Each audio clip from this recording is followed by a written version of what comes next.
Pues aquí en Canarias el periodista especializado en economía, Jaume Portell, presentó ayer, mejor dicho, su libro ¿Por qué no se quedan en África?, en la sede de la Casa África en Las Palmas de Gran Canaria. El libro explora la realidad de Gambia y Senegal y su impacto sobre los movimientos migratorios desde África Occidental hacia Canarias y también hacia el resto de Europa. Los saludamos ya, Jaume Portell, buenos días.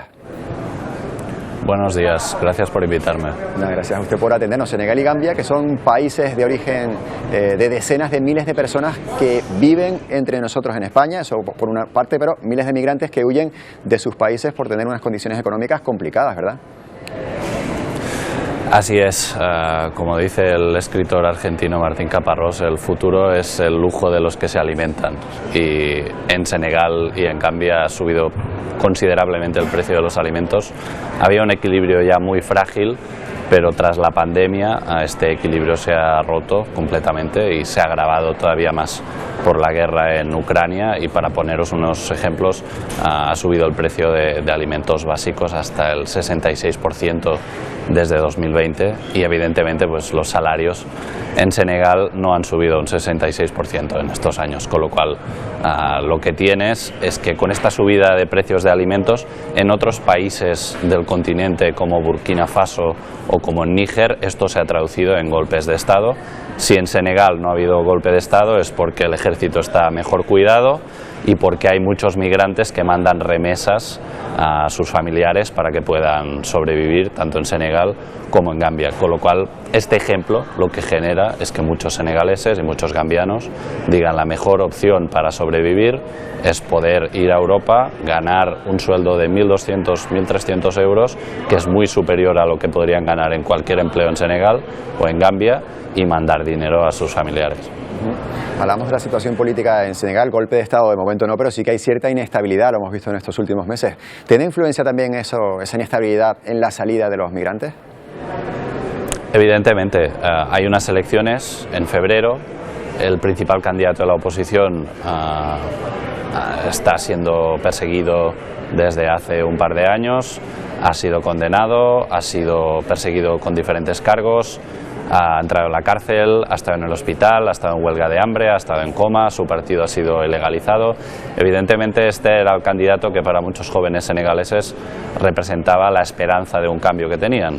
En el momento en que este cambio queda roto o queda embargado o suspendido, pues muchos senegaleses deciden marchar del país, e incluso algunos marchan del país temiendo lo que pueda pasar en febrero, si hay disturbios, si hay represión policial. No se sabe todavía si se va a poder presentar no Ousmane Sonko, el candidato opositor, sino su partido en general, porque ha sido ilegalizado, considerado como una organización terrorista, con lo cual evidentemente la situación política también afecta bastante. Y desde el punto de vista del gobierno senegalés, pues que se le vayan opositores y se conviertan en potenciales generadores de remesas y de entrada de dinero a Senegal, hasta cierto punto les va bien.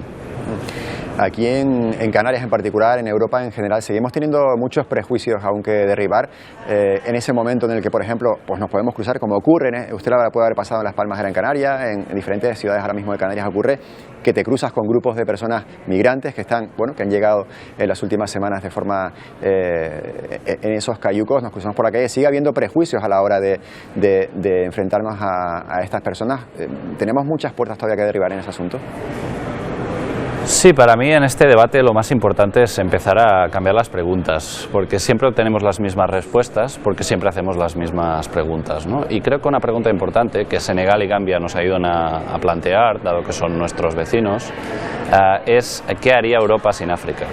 Habitualmente preguntamos qué haría África sin Europa, ¿no? Hablamos de las ONGs, de la cooperación, de que habría que mandar más cooperantes o más médicos o más profesores allí, pero realmente la gran pregunta es ¿qué haría Europa sin África? Porque la realidad, por ejemplo, de países como España es que el 94% del petróleo que consumimos cada día viene de fuera, y una parte muy importante viene de África.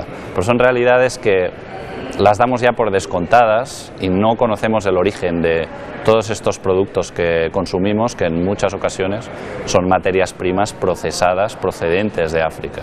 Y esta riqueza que podría tener África nos la quedamos nosotros, con lo cual más que hablar de solidaridad o de cómo acoger mejor a los migrantes, que es una cuestión importante y que hay que tener en cuenta, creo que habría que empezar a plantearse de qué manera puede haber relaciones comerciales más justas. Porque, por ejemplo, la Unión Europea tiene un tratado de pesca con Senegal que acaba el año que viene, que ha dañado considerablemente a los pesqueros senegaleses, y algunos de estos pesqueros son los que con sus pirogues, como llaman en Senegal estas pequeñas embarcaciones, van rumbo a Canarias. Este acuerdo se va a renovar el año que viene, porque si se renueva probablemente habrá más migración. En el libro empieza hablando de esto, de cómo en 2015 se aprueba este tratado y unos eurodiputados que me encontré hablaban de soluciones en origen mientras todos habían votado a favor del tratado.